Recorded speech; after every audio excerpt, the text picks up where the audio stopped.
Hello, we're live. Come have a brew with us and let's chat about bikes this wet Wednesday evening. So, yeah. What have we got to say? So, this week's been quite a weird week, really. There's been all sorts of bits and pieces going on in the bike world. I mean, we're going to start off with the latest thing that we put on the website, which is about the new Senna headsets. So we've got 2 new headsets. The first one is like a universal kit, kind of like this side. I feel like a weather girl now. Over here, 2 kits, all based around the 3S, and they're calling it a 3S Plus. There's the Boom and a universal kit. So the Boom one is perfect for like an open face or maybe even a flip front kind of helmet, because the controls are on the Boom and everything's built into that one. And then the next one is a universal setup, so kind of like a normal system, but it looks quite slimline for sticking on your actual the outside of your helmet. So it doesn't look like it's going to take up too much space.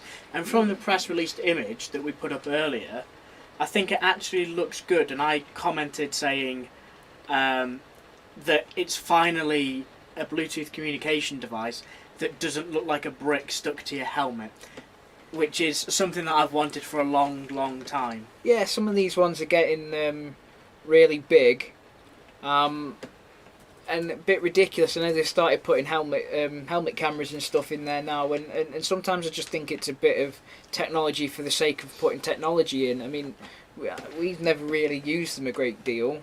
But that feeds into what we were saying last week, so if you haven't watched that, go watch that, where we talk about, is tech becoming too much, and we don't really use too much of it on the bike. I think in future, if it's a nice slimline system and it doesn't cost that much, it might be something that's really useful, because everybody might want that without the huge aggressive form factor that comes with having a brick stuck to your helmet. Now the only issue with it as well, it's a base system and it's starting at £99 per unit. So you factor in 2 units, £200. There you go. That's kind of the price of what you pay for a normal 1 unit on its own with some of the others. But it's not like a mesh system like some of the other systems that will daisy chain. Yeah, they're not going to speak to the other units. So if you've got 4, 5 or 6 units, it's not going to talk to each other on that. So it literally is one-to-one communication between you and a pillion, or if 2 mates go out. They say they've upped the range to a quarter of a mile, which is a pretty fair, decent range. If someone gets stuck at a traffic lights and someone else needs to pull over, then that's plenty of range for that. And it will also feature to your smartphone so that you can update the firmware and also change settings like equalizer settings and that sort of thing through an app on your phone, which again, for a £99 headset, it's pretty good going, really.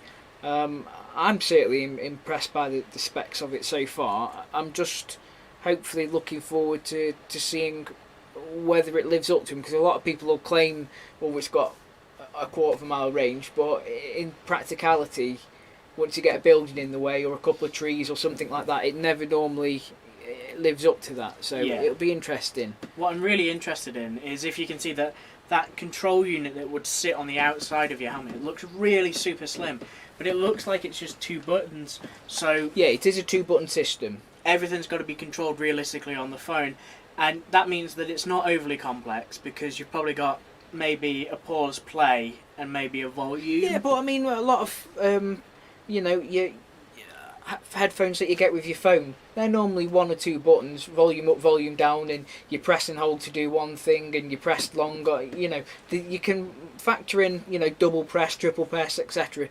And let's be honest, all you need is, press and hold for volume up and down, quick press for next song, previous song, press and hold one button to speak to your assistant, to text your wife, or I don't know, text your boss, say that you're going to be late for work, something like your that. coffee. Yes, that sort of thing. And then the rest of it, you don't really need much more.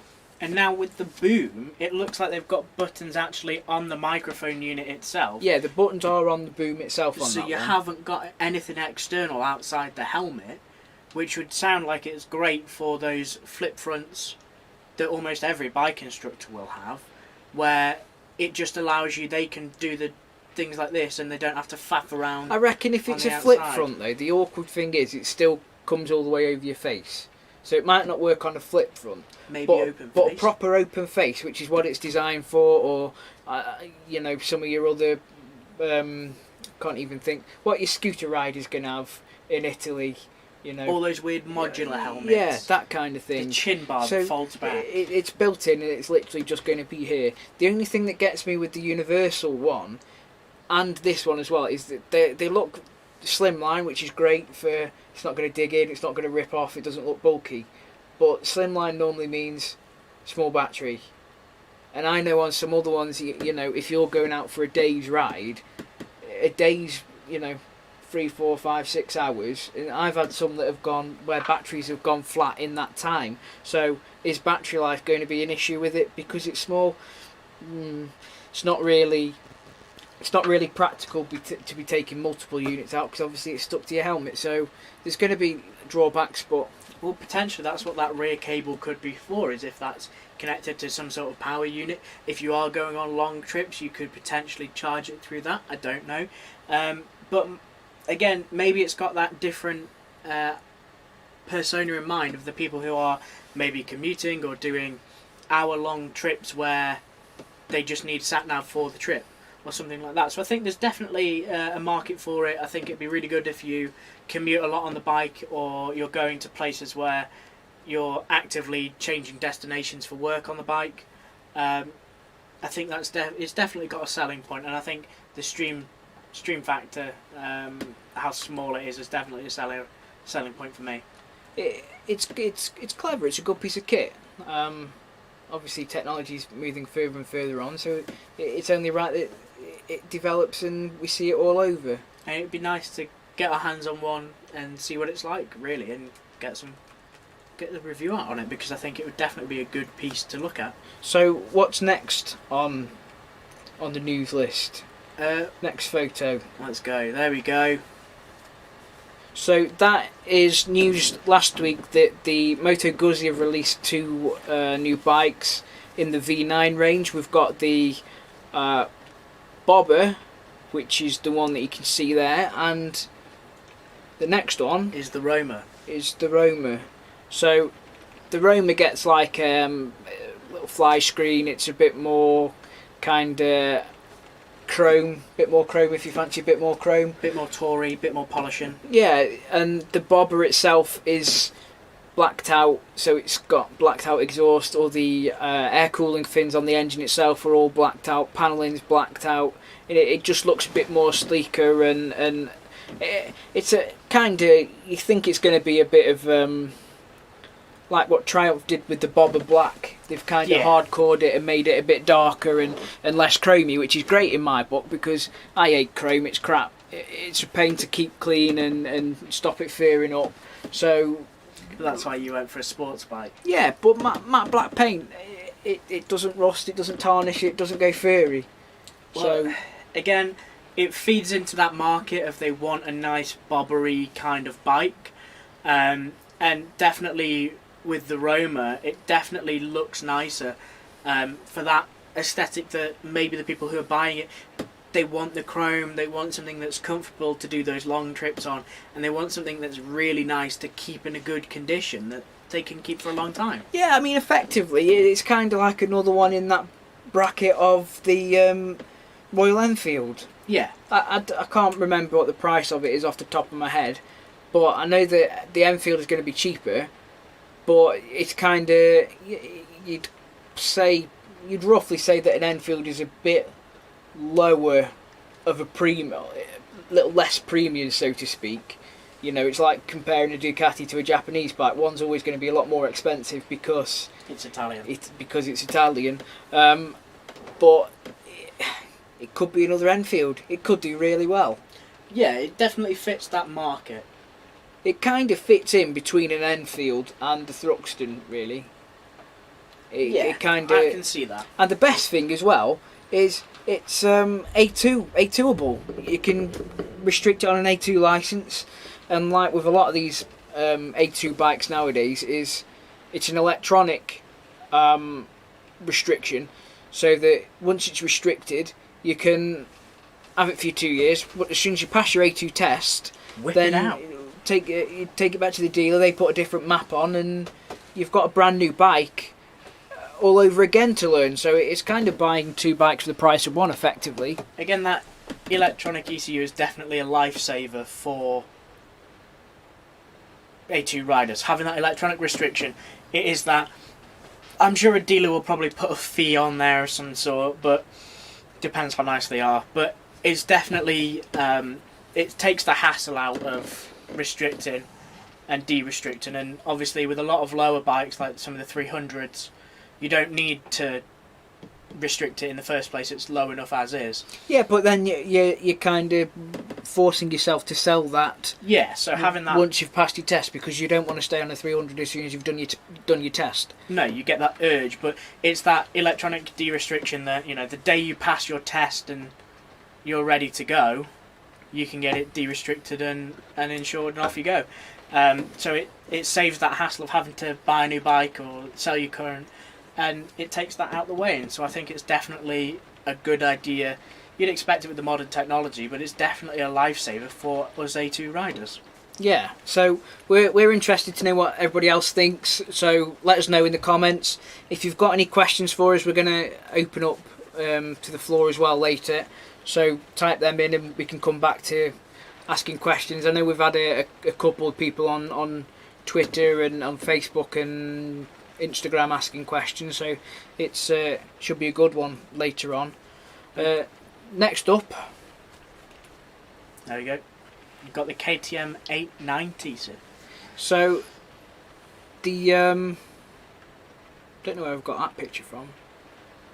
No, I don't know where you've got that picture from, but it definitely looks like a KTM. Yeah, it's got enough orange. I've put the wrong photo in there, and again, yeah. Oh, well, there you go. That's the 890 Rally or Super Adventure, whatever it is. The limited edition thing that was so limited you can't actually buy it. Didn't it sell out? Yeah, it sold out, and there was only a limited number, so it's pretty pointless even talking about that one. But yeah, KTM have launched a brand new 890. Basically, it's taken the 790 and the 890 that came out a couple of years ago, I think it was, and just upgrading them a little bit. The spec actually looks pretty interesting for it. The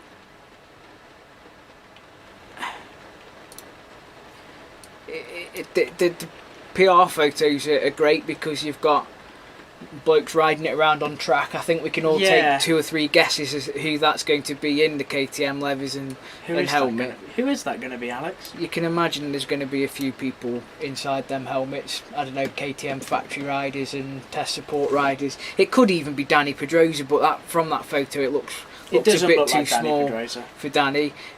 Remember, there's a famous Mr.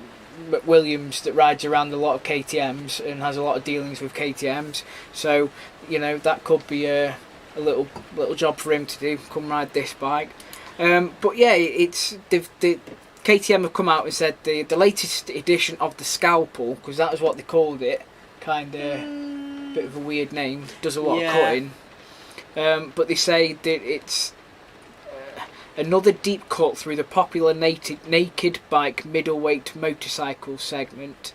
So they're saying that everything, weight's been decreased, power's been increased, so's the torque and the agility too. So it's an interesting one. It does.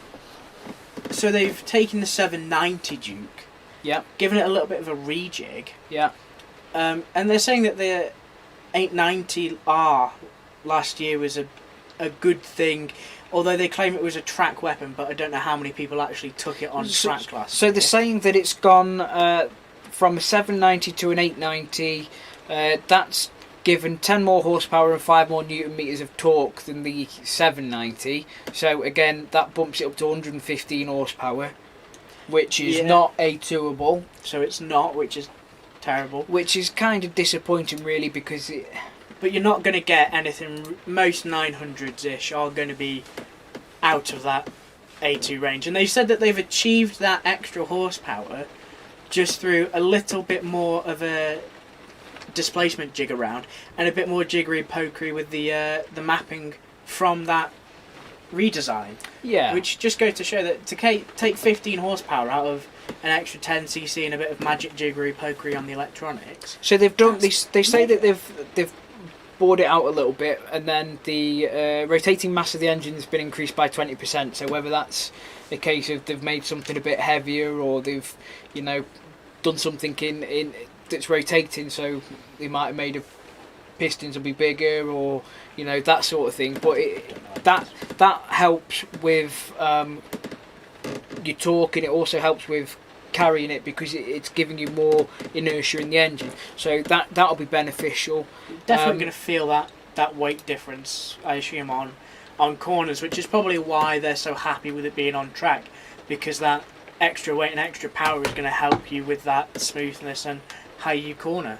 As with everything else that's coming out at the moment, it's all Euro 5 ready and compatible, so don't have to worry with that one.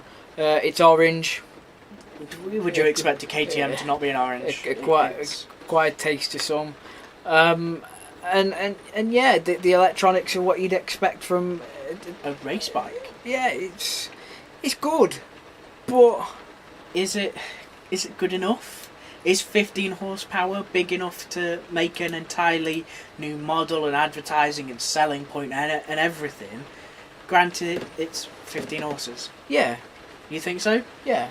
Right, okay. Just think, if Ducati came out next year and said, the new V4, it's got 15 horsepower more, everyone would be like, oh my god, that's amazing, it's the best bike ever. So, you've got to kind of... They say that now anyway. Yeah, I know, but you've got to kind of think that 15 horsepower out of an engine that's smaller and, probably not going to be as sophisticated, that deserves a clap too.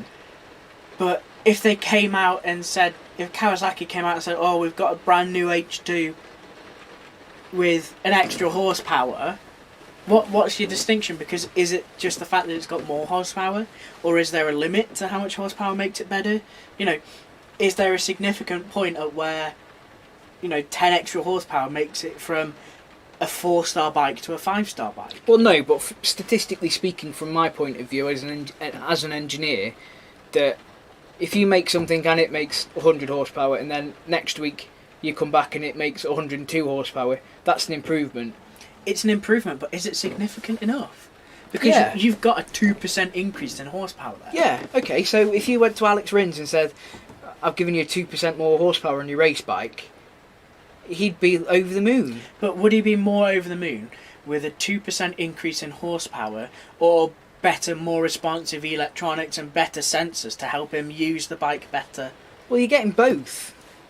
On this you are. Yeah. But I'm saying on any other bike, is 2% horsepower worth it? I know on the SV, 2% of horsepower is a lot. Exactly. But so 2% of this is, no matter what it is, 2% is still the same, if you know what I mean. That's as I said, 2% of horsepower on the SV takes it out of A2 range. Yeah. But 2% of horsepower on a 100 horsepower bike, it's a 2 horsepower increase. So is that really? Should we be? No, but that's not though. But it is. It's not like a decibel scale where it's exponential. No, it's not. But it's all relevant. It all works. It'll make a massive difference. I don't care what you say. It's relevant. It's better. It would. So you think KTM have done the right thing by, a 5% increase? Let's up the power and make an entire brand new model. You think that's worth it? Yeah. Okay. Why? That's fine. That's fine. Why? I just think that maybe KTM could have waited a little bit longer till they had something a little bit more sparkly and fancy to put in there. 15 horsepower is not a lot. But when most people can't use that horsepower You'll be able to use all of that horsepower on that Duke. on the road, Yeah, promise. yeah. Alright, I'll buy one. Because it's not the horsepower. It's not too much horsepower. It's right. You'll have a chassis that will be able to handle it. You'll be comfortable in the chassis. That'll make a mega road bike. The only thing that lets it down, and that's because I hate twins, is it's a twin. Yeah, it's a parallel twin, isn't it? Yeah. See that again? You don't get the nice V-twin thud with that. So, parallel twin, really? I mean, if there's a good parallel twin out there, I haven't seen it yet. I think it's a parallel twin. I can't even remember. I'd say. I don't know. Or is it? Again, if it. Yeah, parallel twin. Yeah. It is. But I don't know. I'm not a fan of twins. I can't think of a good parallel twin that I like. I can think of V-twins that I like, but not parallel twins. Well, there's like the MTA7. I think that's a parallel twin, Yeah. and that's all right. It's all right. It's not spectacular. It's all right. So Next up, what wrong photo? Oh, yeah. So we've got the Aprilia came out with the brand new RSV4, which again it's very Marmite because some people have been saying, yeah, it's mega. It's absolutely fantastic. Love it. Paint job, yeah, split, mega. You know, love it. And then other people have been saying, no, the paint job's wank, it looks horrible, why on earth would you mix purple with black, and why would you put a red seat on, and all they've done is put the RS660 fairings on the old bike, and you've done this, and they've done this, and I'm really disappointed. And it's like, you can't please anybody. no, you can't. But I think they kind of, for me personally, they hit the nail on the head. Was it maybe a year, 2 years ago, where we had that beautiful shot of it on track with the wings, and they were the classic styled wings. And then they've brought out this new wing system and stuck it on everything because that's the design that they're going for, and they're going to have a reason for sticking it on there. Well, there is a reason, and Aprilia is saying that it's more stable, creates less drag, but at the same time as having less drag, it makes more downforce. And this is the thing, if we're still using wings from a couple of years ago that were just flat pieces of carbon bolted onto the side essentially, that's, yeah, it increases your downforce, but your overall aerodynamics are going to suffer. So what Aprilia have done is they've come out and looked at the turbulence and the vortices coming off the edges of those and redesigned it to be in a way where you get more downforce and your aerodynamics are better and your vortices are better. So I don't think it's a bad idea, but again, my question is, can the average Joe Blogs apply it on the road? Not everybody that's buying one of them is going to be buying it for the road. I mean, the engine's been completely revised. It's making 217 horsepower from an 1190, I think it is, cc. So they've upped the cc by 20 cc, because I think the previous one was 1070, I think. But I mean, they've changed the fairings, they've changed the fuel tank, so it fits the rider better around like the seat area and over the top where your arms go. The seat itself's changed, the seat unit's changed, the dash in the ECU has changed, the swing arms changed to be lighter but also braced more, so it'll be stiffer. And then people are saying, well, not enough's changed, and it's like, everything on the bike's changed. You know, it's gone up to Euro 5, so that it's now emissions compliant. Great. And it's typical. You can't please everybody, and No. it's not as if Aprilia are racing this bike anywhere, because with it being an 1100, it's like the V4S. You can't race it anywhere. It doesn't meet the regulations. So it's purely an exercise. We think this is the best bike that we can build. Yeah, it seems that way. And again, it's that colour scheme is, they're not, if you buy it, you want to buy it for what the bike is, not how it looks. You want it for the power, you want it for the frame, you want it for all those other qualities, and how it looks is just how it looks. It is a super bike though. Yeah. You do get off it and you want to turn around and look at it, or when you're sitting for a coffee you want to look at it and that kind of thing. I completely understand that you don't buy a GS to look at because it's not pretty.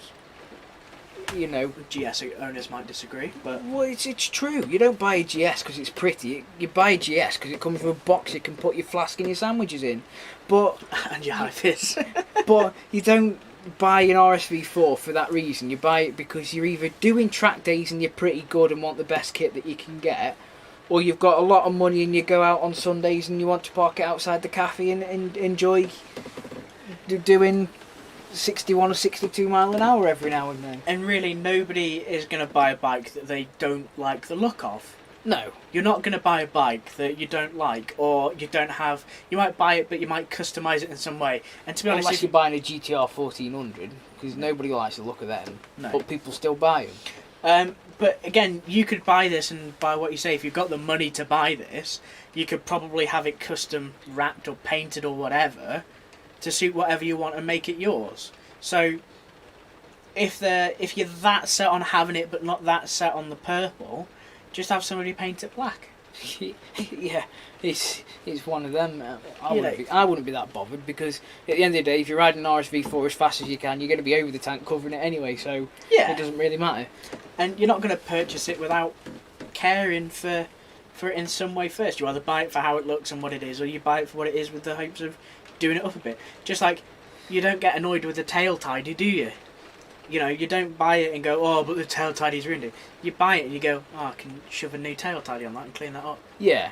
So, again, Marmite, people love it, people hate it, but you've got to be sensible about it. Yeah, and you're never going to please anybody. So exactly. So we've also had the new Tuono, which is effectively an RSV4 with the mid fairing taken off nowadays, because they've still got a front fairing on. The rest of the bike's pretty similar apart from the engine. The Tuono's keeping the previous engine. It's not got the updated 1190 engine in. It's also tuned slightly less, so where the RSV4 makes 217 horsepower, the Tuono's making 175, which you kind of think, oh, that's down on the Street Fighter, Ducati Street Fighter and the H2 and the Super Duke, but when you're comparing it to the MT10, it's about ballpark with that. It's about ballpark with the Z1000, kind of give or take a little pinch of salt here and there. And the interesting thing as well about the new Tuono is this year is the first time that Aprilia have done a touring edition where they've actually put a set of hard panniers, or giving you the option to have a set of hard panniers, or I don't know if they're hard panniers or just panniers. Like they'll put a matchbox on the side with a ratchet strap, but it's, you know, obviously people ride these bikes and go touring on them because of the comfort factor, so why not offer that? That could be the definition of a new sports tourer. Yeah, I could definitely see it taking that aspect of the market, and if they are a nice hard pannier, you know, everything's properly fitted by Aprilia, what's the problem? You know, you've got a nice position to ride in, it's sporty enough, and you can carry your kit for the day, so why not? I think it would be... It's got enough power to tow it as well, so if you wanted to put a trailer on the back and hitch it up... A trailer? Yes, but what I'm saying is, it's got enough power to cope with whatever you want to put on that bike. Yeah, of course it has. So, you could redefine sports touring with this naked-esque power bike. It's essentially a sports bike, a little bit more sensible tuning, different fairing, panniers. You know, it looks like it's going to pay the bills, and I can see a lot of people being happy with it. And it's got a nicer colour scheme. Yeah, I still don't like the red seat though. Again, if you're going to do some tours on this and doing some long miles, then doing an aftermarket seat with a bit more padding than that, because that looks quite thin, would take that away. So something like... I mean, you can get comfort seats anyway, which are always more padded. Yeah. They'll give you a bit more support. But so replacing that out might solve that issue. Yeah, I'd unstaple that red and put some proper black on that, because that red, it's just red seats. There's something about red seats. It just looks naff. It was a red seat as well, so it kind of seems like the seats will be identical. The part numbers are probably going to be the same, but I mean, it might even be the same as the previous one, and they're just saying that they've changed it. But Yeah, get rid of that red seat because it looks naff. I don't. Again, it fits with the colour scheme. But is it too much? Maybe you could have put that. Maybe something on the tail that's red just to balance it out. I can see where the design is coming from, and the biggest thing that I really don't like is just the hovering A. Yeah, but Suzuki do that because they've just got Zuck written on the side. Yeah, but if you've got a full fairing on it, you could have the whole thing angled properly. But you've just got a floating A. Everyone knows that A though, don't they? Everyone knows that A, just like everyone knows the Zuck on the Suzuki. But it is just a floating A, and it could be an Amazon bike, it could be an Apple. For somebody who doesn't know bikes, it's just a floating A. Now, we as bikers know what it is. Yeah, but if you're not into bikes, you're not going to be too bothered, are you? So, it's I wouldn't be too bothered with it really. No, I wouldn't tow your RX-7 with it, Dave, because yeah, I'd sell that RX-7 and just buy a bike. Yeah, I would advocate for anybody getting into bikes. Slightly off topic on that one. Bennett's are doing the ride-free system, or campaign, I think they're calling it, campaign. And that closes at the end of this month. They've got 90 free CBT places for around the country. All you have to do is tell them why you should get it, and then if you get selected, you get a free CBT. So CBTs are 120 quid, I think, nowadays. So it's well worth applying. If you're not doing it, you've got to be over 18. I think that's just for the, I guess, legalities. Yeah, legalities of it, because it's, just got to be over 18. But if your uncles, brothers, sisters, mothers, dog wants to have a go, then send them there. It's on our website, all the info's on there, just search for it, and hopefully someone that we know will get a free CBT out of it. Yeah, and it'd be good it's that nice campaign that, yeah, it's Bennett's, but they're giving back, and it's something that gives back to the community, gets more people riding, saves people that CBT cost, because realistically at that point, what you want to be doing is investing in some good quality gear. So that can help. Yeah, 120 quid a pair of gloves or a pair of boots, or it's so it helps. Start a helmet for somebody. So just by doing that, that's instantly helped them out straight away. And it's definitely a great incentive by Bennett's. We'd like to see it done every year. It'd be interesting. It'd be good because it just gets those extra people into the community. It's effectively creating 90 new bikers every year, and that's what they want. Obviously, that's what they want because they want the business. But from our point of view, it's possible an extra 90 new bikes that are sold, or used bikes that are sold, or and it helps the shop because it might be a pair of leathers sold, and it might be this sold, and so I mean, more and more people coming in. What's not to like? It's definitely a small boost to the community, but every boost is a welcome boost because we don't always have the best rep, and having Bennett's do that, even just to celebrate their 90th year and doing I can't even remember, but it was a big milestone that they've been in and doing stuff. So yeah, it's an interesting one. It's definitely nice to have that, and for them to give back to the community is definitely a big one. I think it is a good incentive, and they should definitely keep it up. Yeah, of course it is. We'll have to tell Luke that he needs to do it next year as well. I'll send him a message and say that that thing that you're doing, getting more bikers in, you need to carry that on. Can you get me a free A-test whilst you're at it?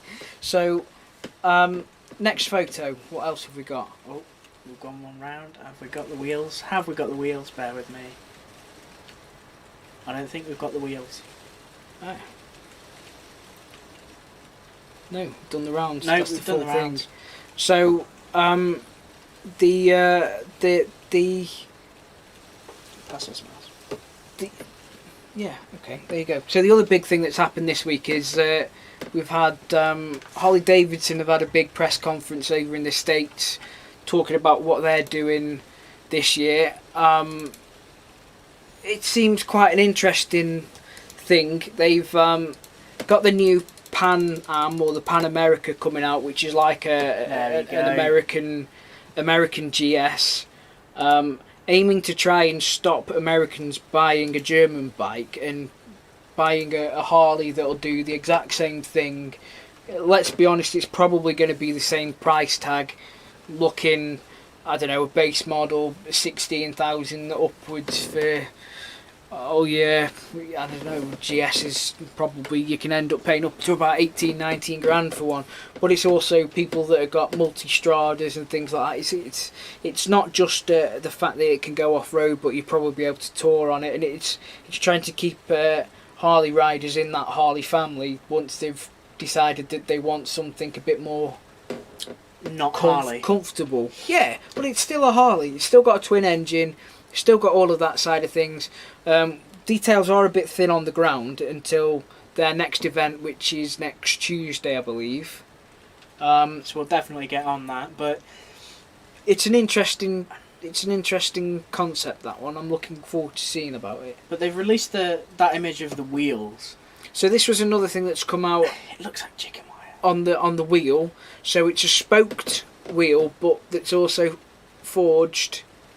And I don't know. I don't know what to think about it. Surely, if you want, either you want a spoked wheel or you want a cast wheel, like a sports wheel. You don't want to mix the two up. You kind of want a sports wheel or a spoked wheel. Because part of the point of spoked wheels is to have them for off-road and a bit more stuff that where it can handle a bit more, because you see it on the scramblers, you see it on anything that goes off-road.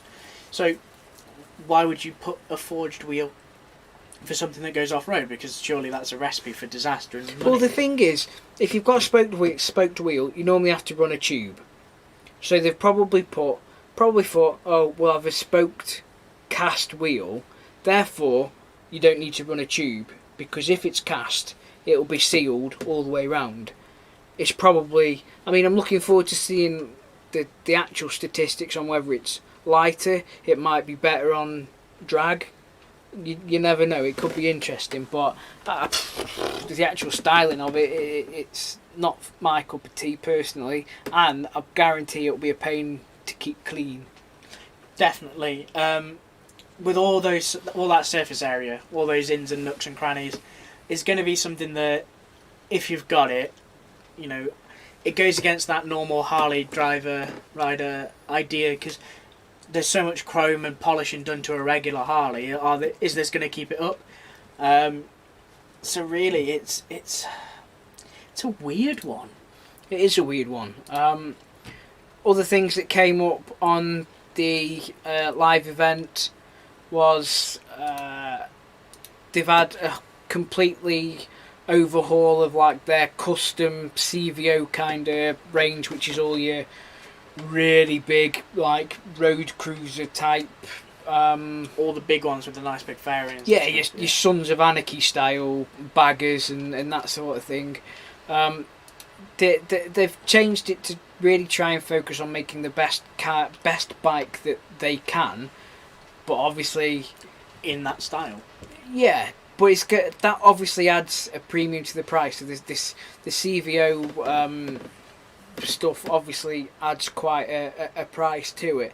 Obviously those spoke wheels that we were talking about a minute ago, they're kind of like involved on the custom side, and I still can't make my mind up on it. It's kind of like they've gone like that with a spoked wheel and a forged wheel. Yeah. So it's got the benefits of both, but the cons of the spoked wheel. Well, cons of both as well. People are saying that it looks good, but Harley haven't really come out and said what the benefit of it is, other than looking good. So maybe it's kind of like some hidden Harley tech, and maybe it's something that they just have done for aesthetics. But all the street glides and everything like that, all the nice big ones have had upgrades, new colours, new paints, and the Softails as well. They've revamped some of those. Yeah, the Street Bob 114's had like a rejig. It's got a more powerful 114 engine in now called the Milwaukee 8, and that came out on a bike a couple of years ago. I can't remember which one it was. It could have been the Fat Bob maybe. And you know that looks interesting. The Fat Boy's had a remodel to make it look even fatter, and those wheels again on the Fat Boy are definitely something that's a bit. They've shaken the tree with this one a bit, Harley, and Yeah. I don't know how it's going to go down. They're also talking that they've got lots of updates coming for the Live Wire, which is their electric bike, which I think that's 2 or 3 years old now, so that effectively could be done with a fresh upgrade, because everybody else is, you know, keep moving, and you know it's time for an upgrade on that one. There was obviously waiting for the Pan Am to come out next week. There was no word on the Bronx, which was the kind of like big twin kind of roadstery kind of thing. It looked like it was going to rival the Monster. It was like a Monster with a V-twin. There was no word on that. People are saying that project has been canned when the new CEO of Harley Davidson took over, although that's not really been confirmed. That's kind of the big thing though, is Harley for the past few years have been struggling a bit, and having somebody new come in, kind of, they should be taking all those new bikes on, all those new ideas, anything that could resurrect that Harley brand, because I think maybe 2019, their subdivision of Indian sold more bikes than main brand Harley Davidson, which is a scary statistic. Yeah, but the thing is, I mean, Harley Davidson only appeals to a few people. I mean, they kind of really say that a Harley Davidson owner buys a Harley Davidson. You know, you replace your Harley Davidson with a Harley. Yeah, but Indian appeals to that more relaxed. I've seen an Indian over here and a guy who looked chill and riding it, and he looked, you know, he parked up next to me, went to go get his pay and display ticket and came back, and I said that you don't need a pay and display, you're on a bike. But it's alright, he's got an engine, he doesn't need to worry about money. It's that it looked good, and he said it was brilliant for his long miles that he did, and he wasn't the kind of person that you would put down to be a biker if you saw him in plain clothes. So Indian has a bit more of a wider appeal, and that's a reason why Harley should start expanding their market to get more people in. Maybe somebody who would buy Ducati Monster might buy the Harley equivalent because it's Harley, it's American, it's not Italian made. It's kind of appealing to that, like another generation of possible Harley owners, I suppose. And once you've had one, people say it's addictive, but I suppose you've got to get that first one initially, and it doesn't appeal to me really. I can see its appeal in some places, but I'm not a fan of the engines usually. Again, it's big V twins, and I don't. The big like, thumpers, like proper V-twins. knuckleheads, and everything else on them rattles is my thing. So again, it comes and goes, and you see what happens, and we'll see what comes out next week with the new Harley. I think it's definitely going to be. I think it certainly in America, it could beat the GS. Really? Yeah. Do you think in America? Okay, definitely in America it's more, because there's a lot more American pride in Harley Davidson over there. Yeah, of course, and you've already got Harley owners that probably want to get rid of what they've got and try that, or for somebody that wants to do a tour of the States. Yeah, that's where the big iron butt miles come in. So you could definitely see why there would be that appeal. But I could see a GS doing iron butts, big miles easy. Oh yeah, but in America, you know, if I say to you, right, you're going on holiday to Las Vegas, yeah? You go to Las Vegas and you think, go to the casino, let's win some money, I want to go see the Grand Canyon, I want to hire a V8 Camaro or a Mustang or something like that. You don't kind of think, oh, I'm going to go to the States and I'm going to have an M3 for a week. You know, you don't do that. You have American muscle car, whether it's an old school one or a new school one, but that's it, you have American muscle, so you go to America, and if you're a biker, you get a Harley. Yeah, or you're getting something like that. I'd get an Indian. Yeah, well, you would. But, but it's that, yeah, I understand what you're saying, is you go to America for that kind of deal. So again, I can see what you're saying with trying to push out the the BMW market, but is their market big enough already? Can they capture enough people with it? I think they will. I think that the new Pan Am, it will do well in America. Over here, I don't know. Maybe I think it all depends on the specs of it. Certainly, if you've got a Harley owner that wants to have something more tourer-y or explorer-y-ish, they might go with one of them. I don't think it will sell to GS numbers, obviously. Yeah, and then the big issue is... Big issue? Weight, handling, all of those factors that you have to consider with a big bike like that. I mean, it's not going to be any heavier than a GS. Or a Goldwing. But it's... You know, for a short ass like me, I consider everything, you know. Yeah, but you're never going to ride a bike like that. But neither am I. But it's not that they're not going to go, right, oh, we're 100 kilos heavier than a GS. They'll have started with the weight of a GS and said, right, that's that number we need to get. Because they'll have had a GS while they were designing and building that bike. They'll have taken it apart, they'll have rode miles and miles and miles of it to try and get a bike that's better than that one. People sometimes don't understand that when they're building a bike, they'll have another bike to copy. Like the S1000RR, when BMW first did that was a Gixxer K6, I think it was. But I'm not an engineer, so I don't know how they do it. But they'll rip it apart, take it all apart, measure stuff, find out what makes it work, and make it better. So that's that. So we've had a couple of questions online. I'll get onto the Twitters and just load up what people have been asking. What they're saying. Just loading it. I've got fat fingers. Fat fingers and slow hands. It's all that Christmas weight you put on. Yeah. So, first question from Dan Hesketh on Twitter. Hello, Dan. Hope everything's well. So he says, what's the most I'm presuming dreaded, self-maintenance job? Dan hates bleeding brakes. Well, with the SV, hopefully this spring, going to have a proper service, a proper overhaul, get some nice new things done. I'm going to get you doing the oil change because you were fast enough to do it ages ago on the Gixxer. You didn't spill a drop. We've done the brakes, so that's fine. And brakes are usually the nasty one because of the corrosion. Yeah, bleeding brakes can normally be a real pain of a job. There's loads of techniques that you can use. Some people say if you put like a ratchet strap or a bungee cord around the lever and just let it sit while like pulled in overnight, that can help settle it.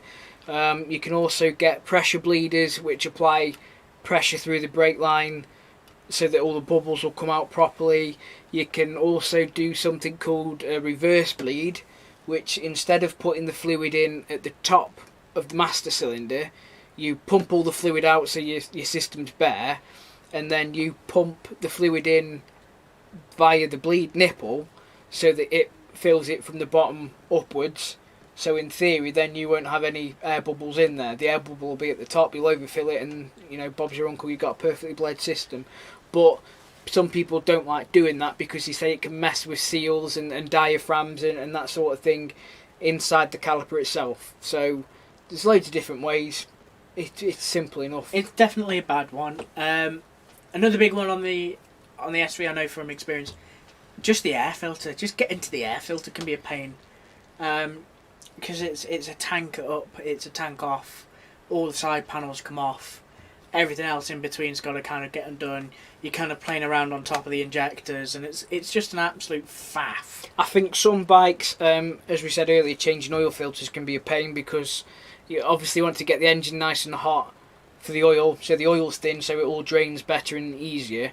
But then you've got a hot engine and hot exhaust headers, and they put the oil filter right on the front of the engine, right next to the exhaust, so you're burning your hand on the oil filter, you're trying to squeeze it through the exhaust headers to get it out the gap, and you just end up with burnt hands and oil everywhere. oil everywhere. Your oil's smoking on the exhaust, it's red hot. You've burnt your hand and got frustrated and thrown the oil filter away, and yeah, that can be a pain.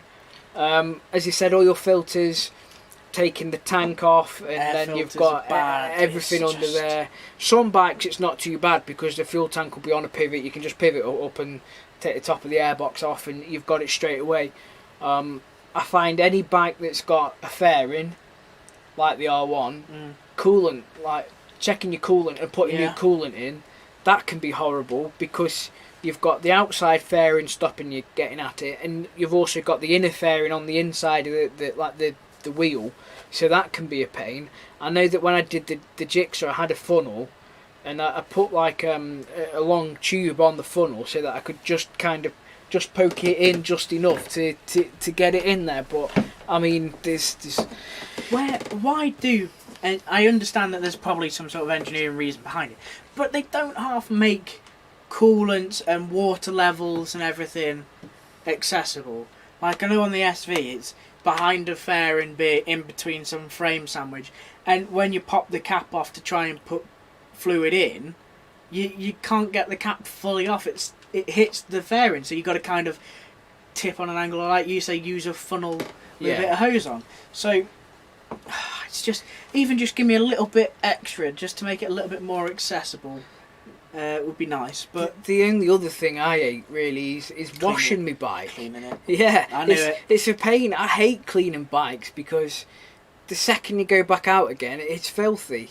I want a clean bike, but you get to the bottom of the road and it's pigged in crap again. So it's a pain.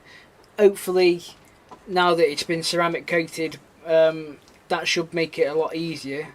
I won't need to fully wash it all the time. You can just give it a rinse off, but it's a pain. And like the worst bit of it all is chain lube on the back wheel, and like it doesn't just get on the back wheel because it gets on your back wheel, it gets on like your under seat, under tray, it gets on your like the protector, like your chain protector, it ends up like actually on the back of your number plate. It just gets everywhere, and then of course dirt and mud sticks to that, so it's like just give up. I had a good trick about putting a piece of cardboard and wedging it in between, but somebody threw away my piece of cardboard. Wasn't me. Right.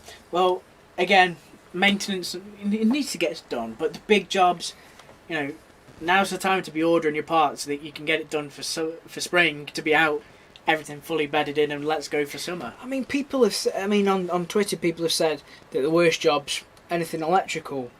But I mean, nowadays you can't really do much electrical on modern bikes because there's nothing really to do on like a really modern bike. If for something electrical, you're taking it back to the dealer. Older stuff, yeah. I mean, we've seen it where the wiring loom's corroded, so you'll flick the lights on and nothing will happen. Nothing will happen, or you'll flick the headlight on and the indicators will come on, stuff like that. But that can be a pain.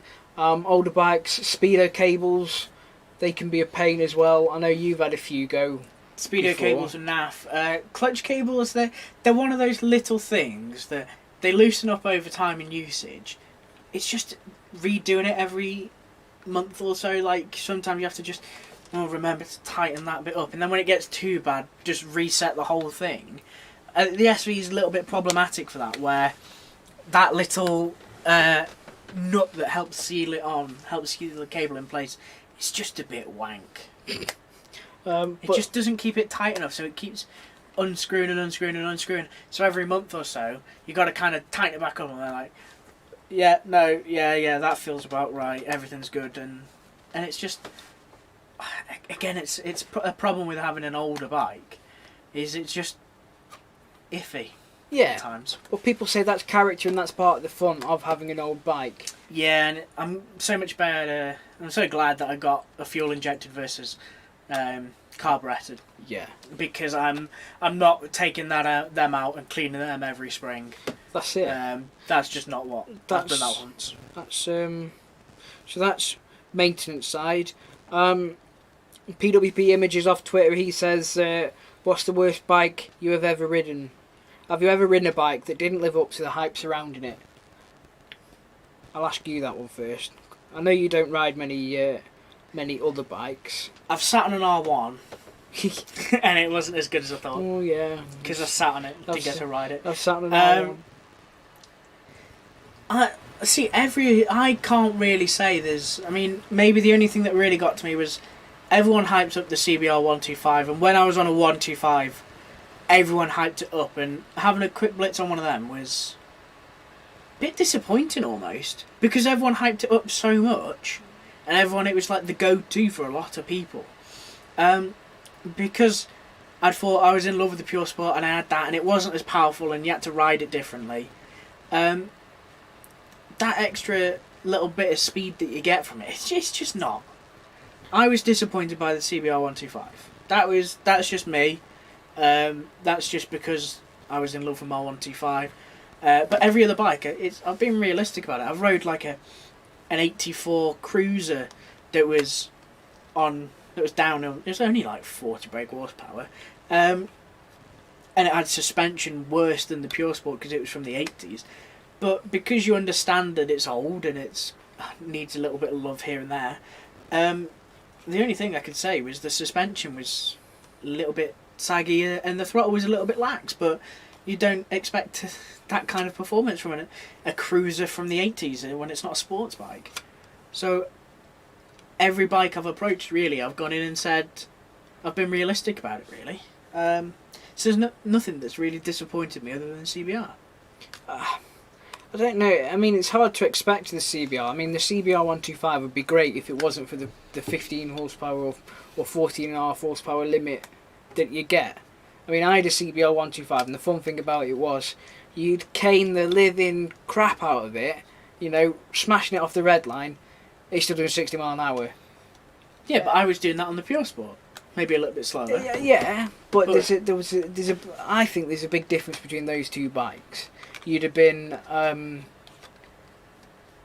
the brakes would be a lot better and all that kind of thing. And I know you're kind of saying, yeah, you're a bit disappointed by it, but it's not as if you're comparing something with 100 horsepower and comparing it to something with 200 horsepower, because they're both ballpark figure, and your 2%, you'd have been well happy with your 2% extra horsepower on the Pure Sport. So it's one of those. Yeah, I don't think there's much that's been disappointing. Yeah, I mean, for me, certainly the one that I didn't get the hype was the KTM Super Duke R. It was the old generation, not the last one, and I took it out, and to start with, it kept breaking. Like the wing mirror kept slackening off, so I had to keep pulling over to retighten the wing mirror back in, or like the mirror back in. The quick shifter and the blipper didn't work. Now I don't know whether that was activated or switched on, because I think that it has to be turned on, through the ECU, like on a computer, and it wasn't, which kind of puzzled me. Like, it didn't work, and like the linkage was free and everything, so either it had been broken or it hadn't been turned on, but you would have thought it would have been turned on. Yeah, I mean, it's one of the big selling points of the bike, so why not have it on for your demos? And the actual performance kind of didn't set me on fire. I didn't get off it and go, wow. I went off and, well, I couldn't wait to get off it, if I'm being pretty honest. Yeah, the review of that, what you've said to me, it didn't sound like it hit all the I'm convinced that bike was broken, because I just didn't think it worked well, and everyone goes on about, it'll power wheelie in fourth and all this kind of thing. I mean, I don't think that bike would have even power wheelied in first. That's how broken I think it was. Maybe you just got a dud KTM. Well, these things happen, but I'd probably, if I rode a different one, then my mind would probably be changed. But I didn't think it was all that. Years and years and years ago, I remember you took out a V-Strom. Yeah, What the, did you the think? 650 V-Strom. Yeah, what did you think to that? I thought it was great. It was the first adventure style bike I've rode. I know it was a baby adventure bike, and it had the same engine as like the SV650, which again the SV650 and I think the Gladius as well nowadays. But that's a brilliant engine. I'd love to see that engine get an update, and the